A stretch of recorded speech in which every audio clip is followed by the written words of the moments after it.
Hey guys, how's it going? I am WWE Hall of Famer Lita, welcoming you to General Admission Wrestling. For 2 weeks, I've been trying to process what happened. Johnny Gargano is a cartoon superhero for so many people, but he's been my friend for years. When I was staring into the abyss and almost left the sport 2 years ago, Johnny called me and talked me down. He's the reason I wanted to come back. And then I wanted to come back again after we lost the tag titles. The way Johnny looks at wrestling and the people who do it, it's not like anyone I've ever been around. He makes you think one step at a time. He lets you think about yourself in a way that you never have, and he makes you have perspective. It takes a special person to get a group of guys in a wrestling locker room to stop talking and listen when you walk in a room, but Johnny was that guy. And we're lucky to have him in GAW. But we live in the kind of world that produces people that hate men like Johnny. We have people around here that can't stand someone who has earned genuine respect. So I've been around guys like Buddy Murphy, Taiji Ishimori, Paul Heyman. None of these guys know what it's like to inspire people like Johnny Gargano can, and that scares them. It makes them angry. Any one of them could have done that to Johnny just out of cowardice and spite. But what about the Black and Gold? They've obviously been doing this exact sort of thing, and we know that no one threatens Adam Cole more than Johnny Gargano. But I really think that's too simple of a solution. Because why would Adam Cole want to just injure Johnny when he has nothing to gain from it? He's spiteful, but he's not stupid. No, I think the real solution is a group of men even more ferocious, even less intelligent, and with even less to lose. I think that Gallus lashed out after Johnny fought back from all their cowardly attacks. They wanted revenge, and they were going to get it no matter what they had to do. They're cowards, they're undeserving, they don't deserve to be here. But I'll tell you one thing that they have earned. They have earned an ass whooping, and I want to be the one to give it to them. I will never get the image of Johnny on the ground out of my head. The best I can do is replace it with the image of all three members of Gallus downed by my hand at Nitro 12. Carl Anderson, Doc Gallows.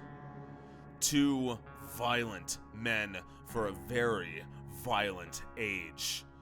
Two very impressive men as well. Normally, the house would not counter with men looking for a moment of publicity, but we will make an exception for two-time champions. You have seen what the house has done when confronted with the best teams in the world. Our legacy is that of the greatest tag team in the world. And if you would like to challenge that legacy at Nitro 12, a place where we all have experience, the house will meet you there. Prima donna girl, yeah. All I ever wanted was the world. I can't help that I need it all. The prima donna life, the rise and fall.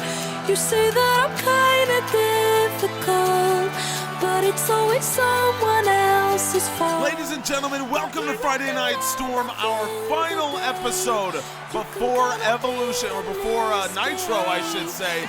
Evolution has wrapped up, and now a very, very special episode of Storm coming at you. So much to come, and in the main event, I can't wait for this. A little preview of the Wrestling World Cup, as the captain of Team American Samoa will take on the captain of Team China. Still more to go before we get there, and the US Title Barnstorm rolls on right now.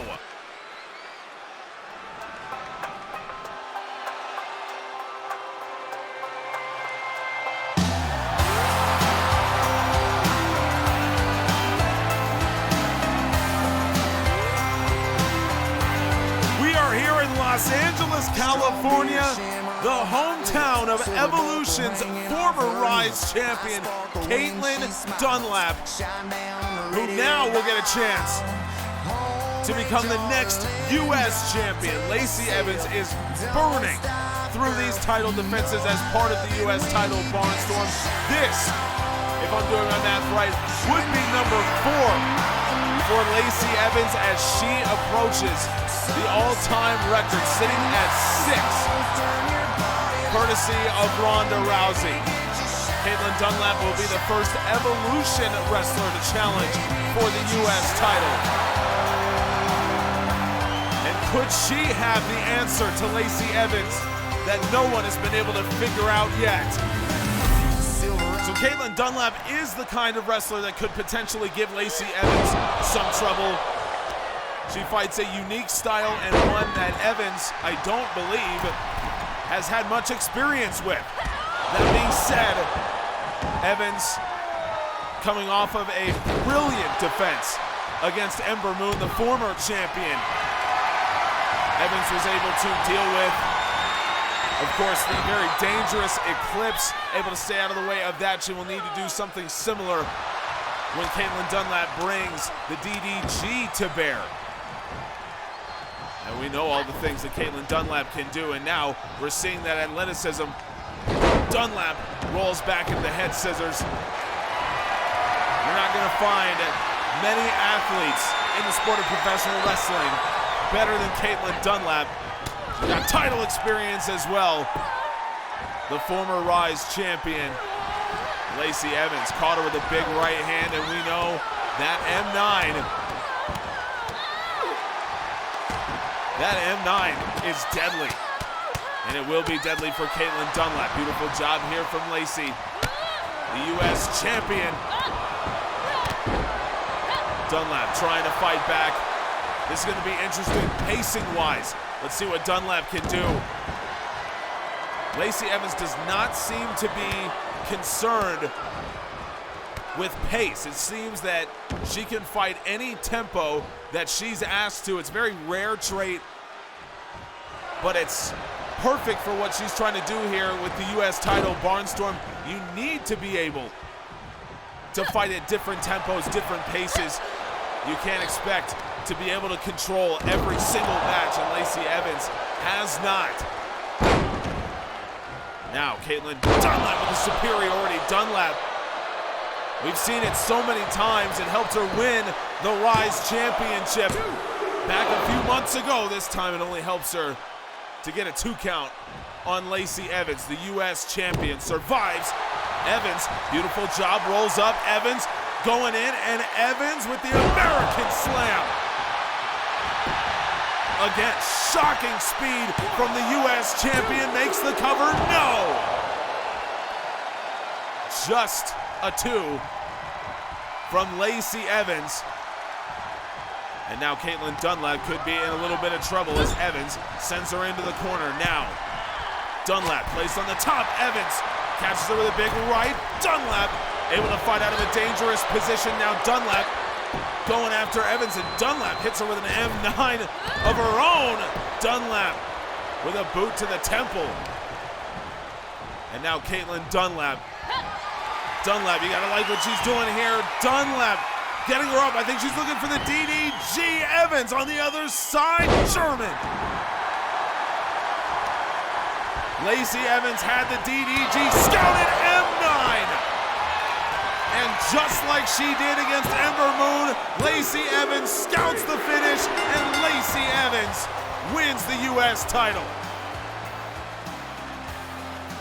What a performance. The US champion retains.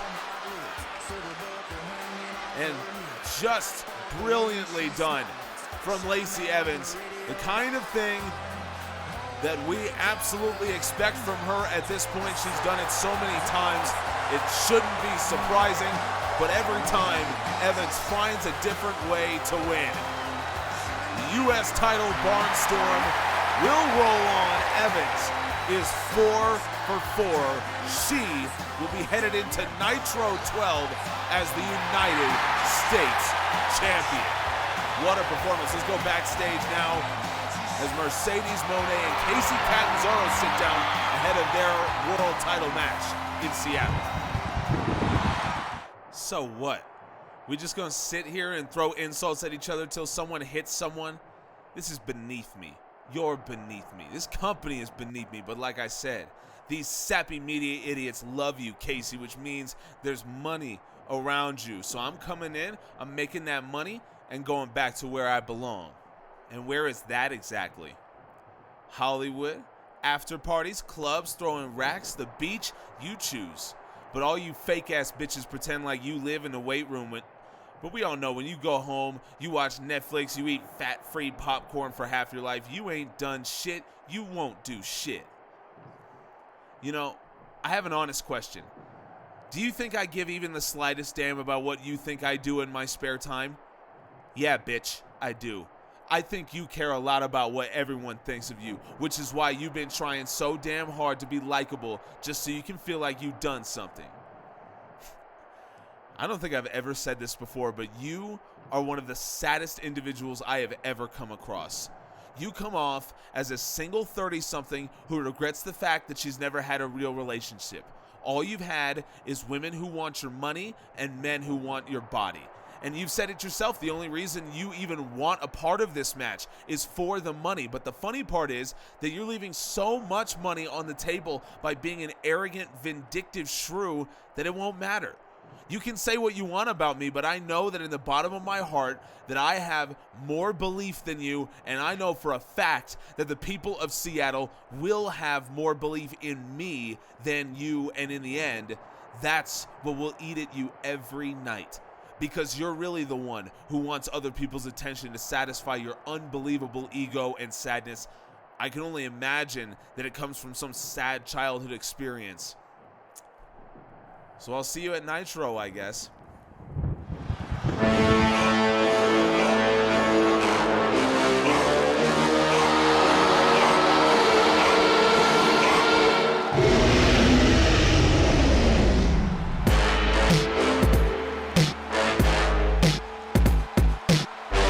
We saw him return a couple weeks ago from 2 years away. Samoa Joe, the former GAW World Champion, and he seems to be back for Matt Riddle.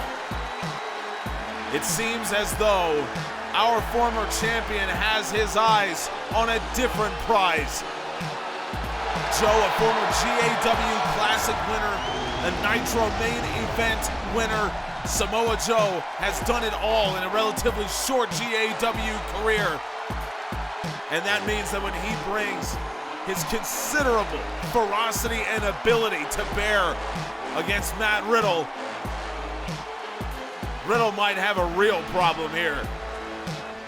The road to Seattle takes us through Los Angeles, a place so dirty and disgusting that any of you could find your way through to this arena is a miracle.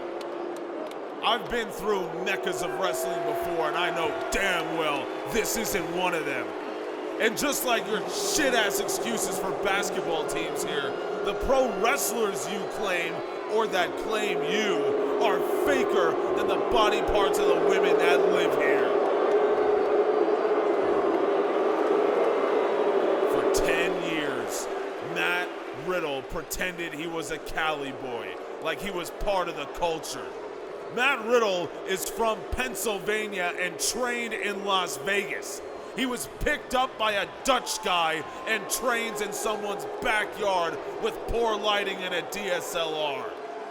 Just like all of LA, he moves with the wind and latches on to the nearest person he can find that would help him win even one match.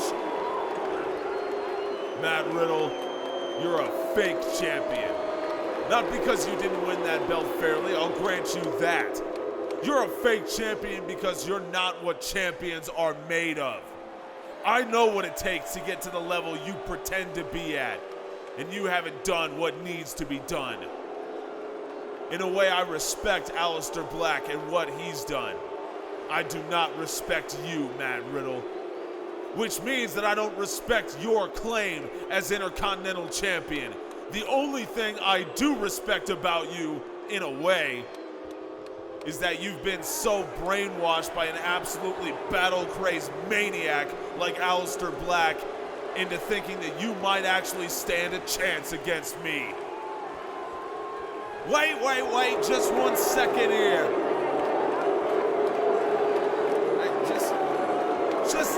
Just explain something to me. Why do any of us respect anything you've got to say anymore? As I recall, Joe, you lost your championship to that Dutch maniac before my men nearly ended your career. And you think you've got the right to come out here and lecture anyone about toughness? Seeing your broken body after falling from a 3-story scaffold pretty much removed any air of toughness from you, I'm afraid. It's funny you bring that up. Whoa, Jesus! Joe just uncorks a super kick. We've got a referee in here. This is a match. The referee has won the bell. Samoa Joe and Jay White will throw down once again, and Jay White shaking off the effects of a massive Samoa Joe kick. But that might have been all he had in him. White able to land a DDT, barely even phased the Samoan. And now White trying to uncork some shots of his own. Jay White going after the back of the head. Joe with an enziguri to answer. And completely unofficially, we have ourselves Samoa Joe's return to a GAW ring. White just trying to do anything he can, and he's caught by an absolutely massive overhand from Samoa Joe. And these fans, even after being insulted by Joe, I think they just respect everything that he did as the world champion, what he was about. Joe drops a massive knee on Jay White. Samoa Joe, all he had to do was drop the knee across the throat. Samoa Joe defeats Jay White. A shockingly quick match. It's what we've come to expect from Joe, and now Joe has Jay White locked in. The coquina clutch. Samoa Joe. Oh my goodness. Jay White tapping out, and Joe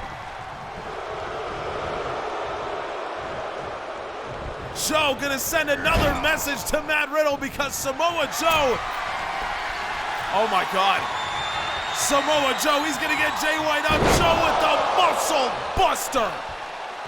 He's playing all the hits. Samoa Joe, he's headed to Seattle, and the Intercontinental Champion is squarely in his sights. Folks, main event is up next, but we know that at Nitro, the Cruiserweight title will be on the line for the first time in 2.5 years. Let's take a look back at the history of one of GAW's most recognizable pieces of gold. 3 years after GAW began and its first world champion was crowned, the company ran into a problem. Storm had kicked off. The men's and women's world champs were both in the middle of record-setting reigns, while the tag team titles had already seen 5 different champions. But the talent flooding into GAW demanded more opportunity. Specifically, the exploding light heavyweight scene all over the world had caught the attention of GAW's up-and-coming stars. So, on Saturday, September 20th, 2008, in Seattle, Washington, 2 of GAW's finest fought over the new GAW Cruiserweight Championship. Rey Mysterio defeated his close friend Chavo Guerrero on that day, marking the first of what was going to be 8 title reigns over 10 years. And over the next 30 different title reigns provided us with some of the greatest matches in GAW history. Prince Puma's win over Will Ospreay at Nitro 4 was one of the standout matches of GAW's first decade of existence. Devitt versus Omega on New Year's Day 2014, Puma versus Kushida at Nitro 5, and Pac versus Phoenix on Storm in 2020 would make it on any list of GAW's greatest matches of all time. In 12 years, the Cruiserweight title helped launch the legendary careers of men like Kenny Omega, Will Ospreay, Ricochet, and yes, Yun Son Park. But after a dozen years, almost to the day, 30 title reigns and hundreds of matches, Will Ospreay took the next step forward.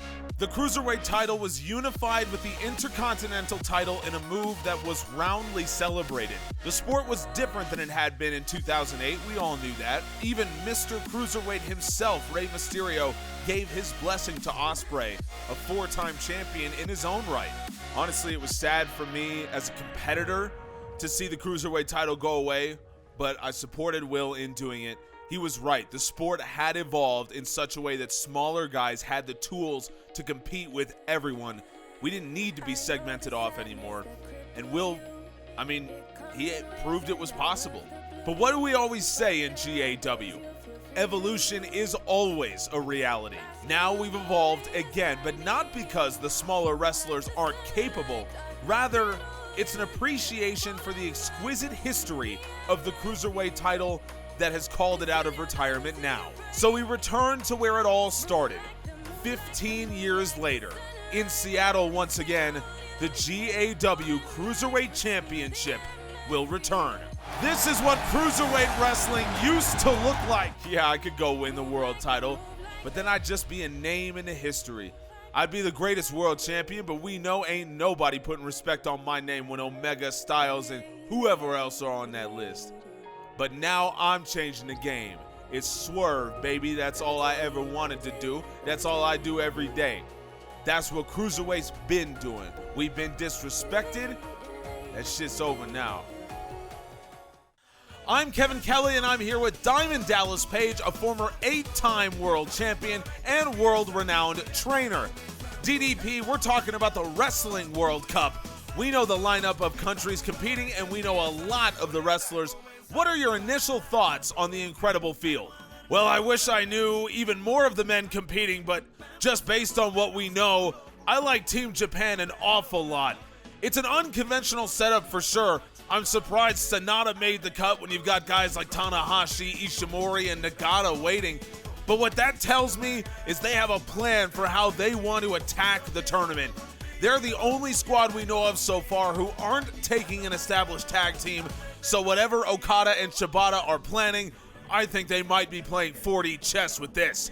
Well, maybe this will change your mind because we can reveal the members of Team United Kingdom, and I think you'll see some similarities. We already know that Drew McIntyre will be captaining the squad, but he will be joined by former GAW Tag Team Champions Will Ospreay and Zack Sabre Jr., former 3-time Apex Champion Kurt Andrews, and the world-renowned Prince, Finn Balor. So now we know the full rosters of half of our participants. Does that change your mind at all?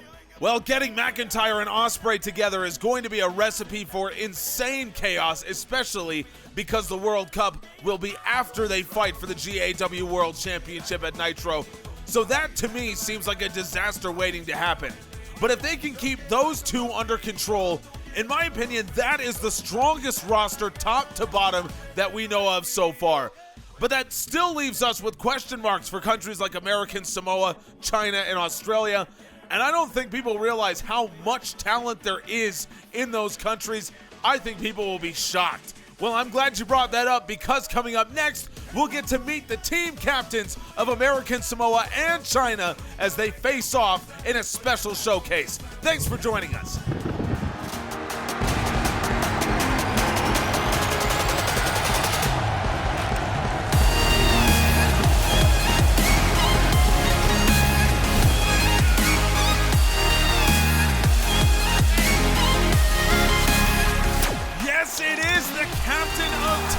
China, the ultimate Cinderella himself, Lee Carr. The thing about Lee Carr, what a great choice when it comes to captaining Team China. China will need a Cinderella run against the quality of rosters that we've seen already announced in the Wrestling World Cup, and Lee Carr is the man who knows how to do it.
Team American Samoa.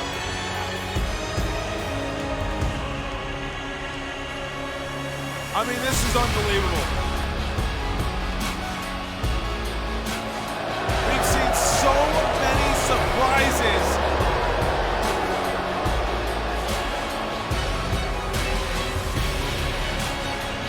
Across this season of Storm. This might be the most surprising. Folks, I can't believe it. I can't believe what we're watching. It's Team China and Team American Samoa. The Wrestling World Cup will kick off next season. Make sure you've joined the Discord. Link is down in the description. There's going to be many more updates, roster reveals, interviews, all the exclusive coverage of the Wrestling World Cup that you could possibly want.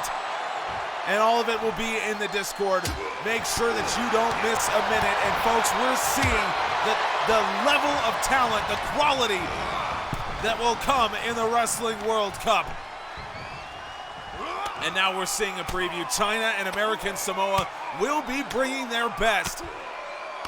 And so you can only imagine who might join. Certainly from American Samoa, if Roman Anoa'i is captaining the squad, you can bet that Jimmy and Jey Uso will be joining him for the ride. Former GAW Tag Team Champions twice. Unbelievable. Lee Carr holding nothing back. Squaring off with Roman Anoa'i.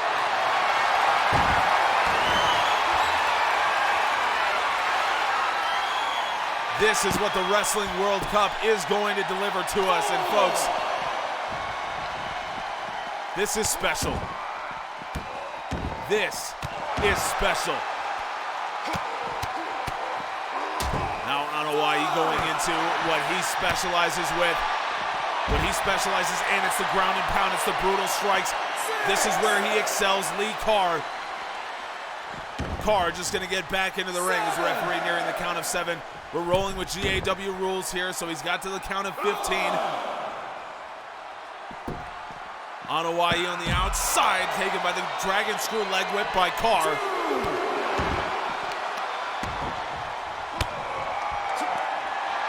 Lee Carr looking great, but Anoa'i levels him with that right. Kind of thing that we've gotten used to seeing from Anoa'i, who comes in as the WWE Double Champion. Unbelievable. Unbelievable. But Lee Carr showing no signs of intimidation at all. It doesn't matter who this is, it doesn't matter what Roman Anoa'i has done, because Lee Carr is ready for him. Carr looking for the belly to back suplex, and Anoa'i, tremendous athleticism. 10, turns it into a high cross midair, and now Anoa'i will send Lee Carr back into the ring. Anoa'i will follow. Carr had controlled the early stages of this match, but now Roman Anoa'i doing what he does best. Submission attempt, Carr able to use his quickness. Anoa'i trying to go right back in with a shot from the right, and Lee Carr has him up against the ropes. Anoa'i could be in a little bit of trouble here. Anoa'i, unbelievable! Anoa'i into the DDT! Absolutely phenomenal, and now here comes the ground and pound from one of the world's most dangerous strikers. Lee Carr, though. Carr able to respond. Beautiful takedown by Carr. Now, Carr! Caught him with the spinning kick. Often a setup for the green out, but Carr instead gonna drag Anoa'i away from the ropes, and Carr will go into the cover. Carr hooks the leg. Lee Carr, no! Not quite, but we know what might come next for Lee Carr. Carr drops him in. Carr with a kick straight to the back of the head. Anoa'i fights up off the mat, elbow to the body, changing levels. Anoa'i, tremendously talented striker, but Carr once again comes out the better of that exchange. Lee Carr has showed up ready to fight here against the captain of American Samoa. Green out attempt countered by Anoa'i. And now Roman with the neck breaker, and again the ground and pound. Absolutely phenomenal. Roman Anoa'i, and now Anoa'i with the reverse guillotine choke. Lee Carr could be in some serious trouble here. He's got to be able to do something. 5 minutes into this match, Lee Carr able to free himself from the cravat choke. Unbelievable. And now we've just got a straight fight. Carr with the slam. Anoa'i, that cravat is enough to put away almost anyone, but not Lee Carr. The ultimate Cinderella, and now Carr, big splash from the top. Anoa'i was in the drop zone.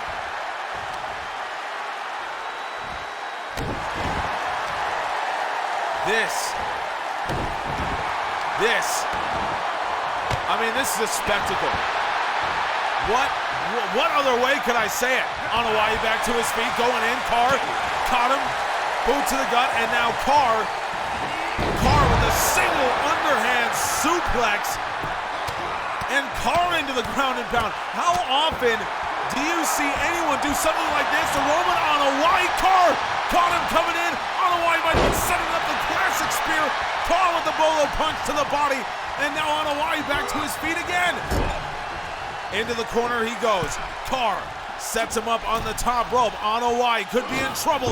Arm drag from the top. Lee Carr sent him flying across the ring, and the cover. Lee Carr, no!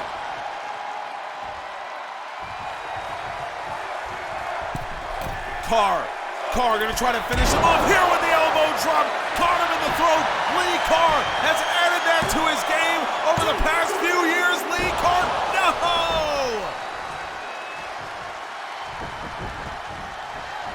Oh my God. Lee Carr, now the knee drop, but Anoa'i was out of the way.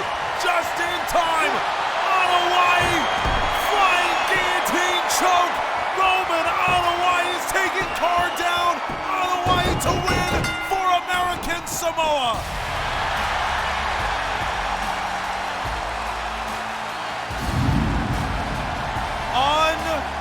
Unreal. What a match.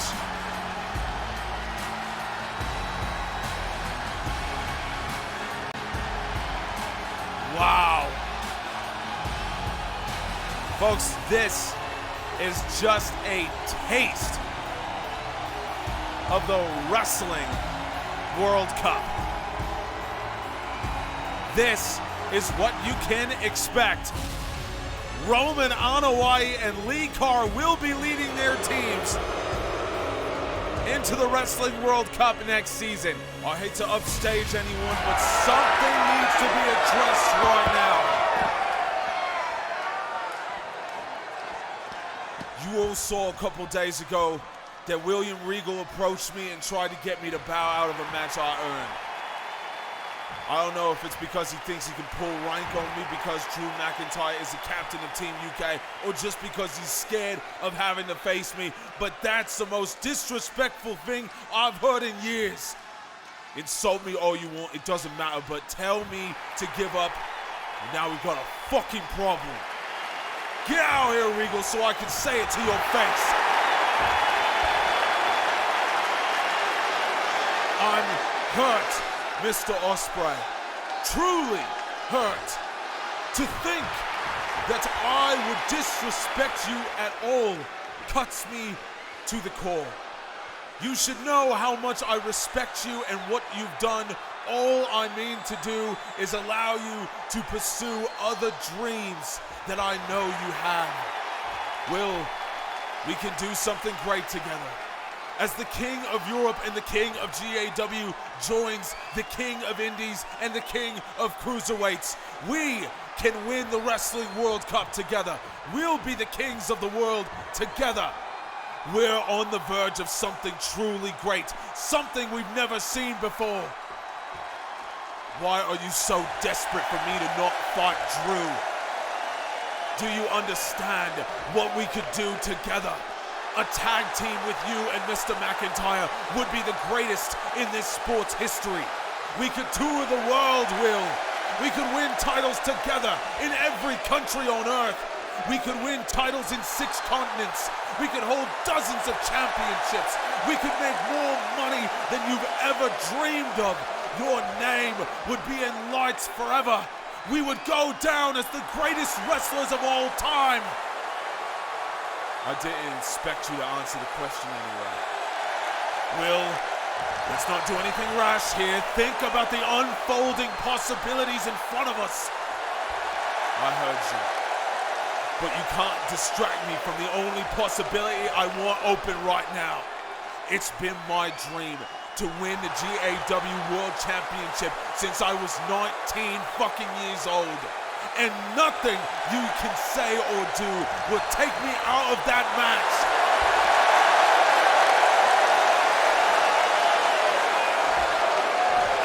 This is disappointing. The fact that you feel that way tells me everything I expected to hear.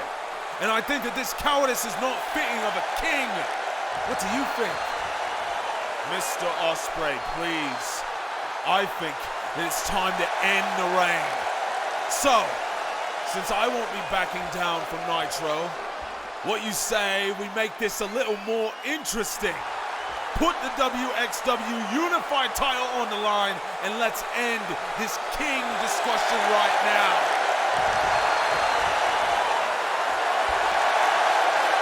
Now, Mr. Ospreay, you know that it is not so simple as that. I'll take that in a second.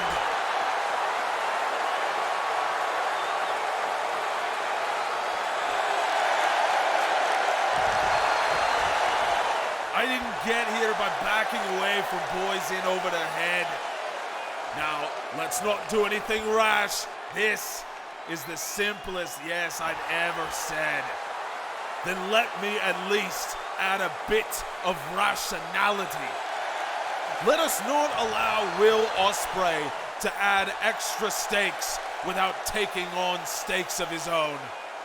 What would you, Mr. McIntyre, say to being GAW, WXW, MLW, and WCPW champion all at once? A true king of wrestling.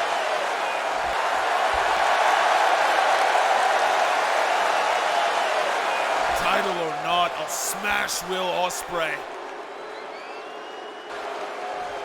Then the ball is in your court, Mr. Ospreay. Winner take all, is it? It seems to be. That is a Nitro main event I can get behind. You are on